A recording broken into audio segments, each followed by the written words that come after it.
আসসালামু আলাইকুম ভিউয়ার্স, ভাই ভাই ইঞ্জিনিয়ারিং ওয়ার্কশপ থেকে আপনাদের স্বাগতম। আপনারা দেখতে পাচ্ছেন এখানে তিনটা গর্ত আছে। তো এটা মূলত একটা শেপ। আমি পুরো শেপটাই আপনাদেরকে দেখাচ্ছি। এটা হচ্ছে পুরোটাই একটা শেপ।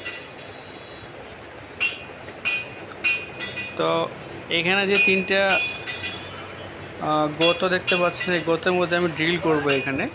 হ্যাঁ, গর্তের মধ্যে ড্রিল করে নিচ্ছি, আপনারা সকলেই দেখতে পাচ্ছেন। তো গর্তের মধ্যে ড্রিল করে আমি এখানে পেঁয়াজ করে দেব। তো আমি কাজটা কিভাবে করতেছি আমি আমার দর্শকগুলোকে একটু দেখাতে চাই।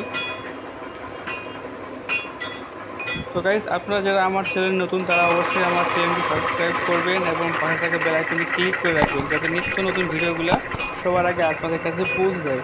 আর যারা আগে থেকে আমার চ্যানেল সাবস্ক্রাইব করে রাখছে তাদেরকে অসংখ্য ধন্যবাদ। আমি সকল ভাইদের কাছে জানতে চাই, ওয়ার্কশপে কে কী ধরনের ভিডিও দেখতে চায় অবশ্যই আপনারা আমাকে কমেন্টে জানাবেন। আমি আপনাদের কমেন্ট অনুযায়ী ভিডিও তৈরি করব। এই যে ড্রিল করতে করতে একটু পানি দিচ্ছি এই জন্যই, নাহলে বিটটা অনেক গরম হয়ে যায়, খুব দ্রুত নষ্ট হয়ে যায়, এই জন্য পানি দেওয়া হচ্ছে এখানে। আপনি দেখতে পাচ্ছেন ধোয়া উঠতেছে।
তো গাইস আপনারা দেখতে পেলেন এখানে আমি কি সুন্দর করে পেঁচ করলাম। এই যে এটা হচ্ছে 4 সুতা নাটের পেঁচ করে দিলাম এখানে। তো গাইস আমার মূলত সব মোটরসাইকেলের কাজ করি, মোটরসাইকেলের কাজ A to Z আমার এখানেই হয়। আপনাদের যাদের মোটরসাইকেলের কাজ, ইঞ্জিনের কাজ থাকবে তারা অবশ্যই আমার কাছে নিয়ে আসতে পারবেন। তো আমার ভিডিওটি ভালো লাগলে অবশ্যই লাইক করবেন আর সকলের সঙ্গে শেয়ার করবেন। ধন্যবাদ।